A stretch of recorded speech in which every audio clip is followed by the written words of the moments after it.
దీనివల్ల ఇమ్మీడియట్గా మీకు 5 నిమిషాలలోనే మీకు అద్భుతమైనటువంటి రిజల్ట్ కనబడుతుంది. మహాదేవ శ్రీమాత్రే నమః. వెల్కమ్ టు టైమ్స్ భక్తి. ఇక్కడ దృష్టి దోషము అనేటువంటిది మోస్ట్ డేంజరస్. పిల్లలకు అప్పుడే బాగుంటుంది, అప్పుడే వారికి వామిటింగ్స్ కానీ లేదా కడుపు నొప్పి అనడం కానీ ఏదో ఒకటి.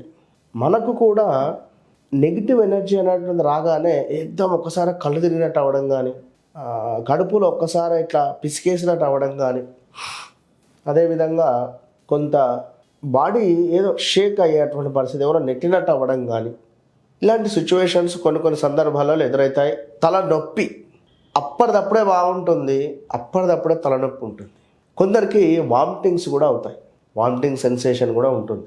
నలుగురు కూర్చొని భోజనం చేసే వద్ద ఎవరితో దృష్టి దోషము వారిపై పడడం వల్ల తిన్నది అరగకపోగా వామిటింగ్ అయ్యేటువంటి పరిస్థితి ఉంటుంది.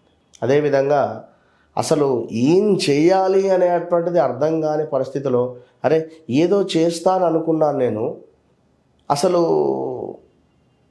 ఏదో చేస్తానని చెప్పి ఏదో చేసినటువంటి సందర్భంలో కానీ అసలు సరైనటువంటి మనకు ఒక దాన్ని ఏమంటారు, సరైనటువంటి నిర్ణయము తీసుకోలేని పరిస్థితిలో ఇది దృష్టి దోషం కిందనే వస్తుంది. ఎందుకంటే మనము అద్భుతంగా తయారైన బాధ ఈ కాలంలో, ఒక బంగారం చైన్ వేసుకున్న బాధనే, ఒక అద్భుతమైనటువంటి కారులో తిరిగిన బాధనే, చక్కటి వస్త్రాలు ధరించిన బాధనే. ఎందుకంటే ఓర్వలేని కళ్ళు ఎన్నో ఉంటారు మనల్ని చూసి. సో అన్నీ మనం పట్టించుకొని బాధపడే కంటే ఒక అద్భుతమైనటువంటి రెమెడీ చేసుకొని ముందుకు వెళితే వారి కర్మ వారిదే. కనుక ఇక్కడ ఇప్పుడు ఏలినాడు శనిలో కానీ, అర్ధాష్టమ శనిలో కానీ, అష్టమ శనిలో కానీ అనగానే ఎందరో భయపడిపోతుంటారు. ఇక్కడ మనం చేసిన కర్మనే మనకు అనుభవించాల్సి వస్తుంది. అక్కడ ఇప్పుడు గురువు మీకు బాగున్నారు, గురు దశలో మీరు ఒక కారు కొన్నారు, గురువు దశలో మీరు కారు కొన్నారు, గురువులో శని ఎంటర్ అయింది. ఈ శని 12వ భావంలోనో లేదా ఇప్పుడు ఈ గురువులో శని వచ్చినప్పుడు ఈ కారుకు ఏమైనా మనకు యాక్సిడెంట్ జరగడం కానీ, లేదా మనం స్ట్రేట్గా పోయినా ఎవరైనా మనకు తాకియడం కానీ, అంటే అక్కడ మనకు గుడ్ జరిగింది, ఇక్కడ బ్యాడ్ జరుగుతుంది. ఇక్కడ గురువు దశలో ఉన్నప్పుడు చక్కగా మనము ఉదయం 7 గంటల దాకా 8 గంటల దాకా పడుకోవడము, శని దశ వచ్చేసరికి కూడా అలాగే చేస్తా అంటే ఇబ్బంది ఎదురవుతుంది. ఈ విధంగా నరదృష్టి అవుతుంది.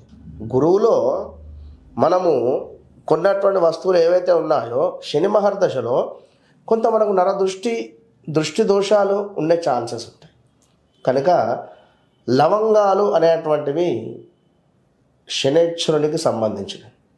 ఈ లవంగాలను ఒక 4 తీసుకొని ఈ 3 వేళ్లతో లవంగాలను తీసుకొని చక్కగా కూడా పువ్వు ఉండాలి, పైకి ఉండాలి. ఆ యొక్క పువ్వు, లవంగాలకు పైన పువ్వు ఉంటుంది, ఆ పువ్వు సరిగ్గా ఉండాలి.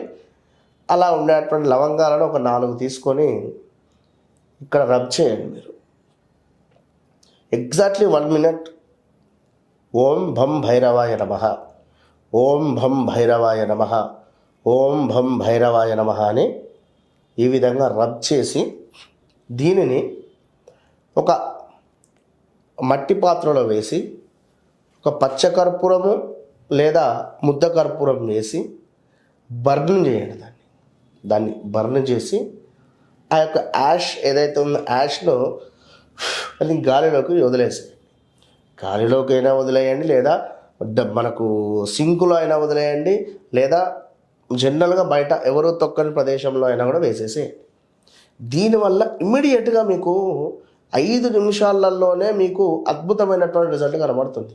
100% ఛాలెంజ్గా చెప్తున్నా, 100% ఛాలెంజ్గా చెప్తున్నా. మీరు చేసి చూసి కామెంట్ పెట్టండి, 100% కూడా. కనుక ఇది ఎంతో అద్భుతమైనటువంటి రెమెడీ. ఖచ్చితంగా చేయండి, మంచి ఫలితాలను పొందండి. All the best.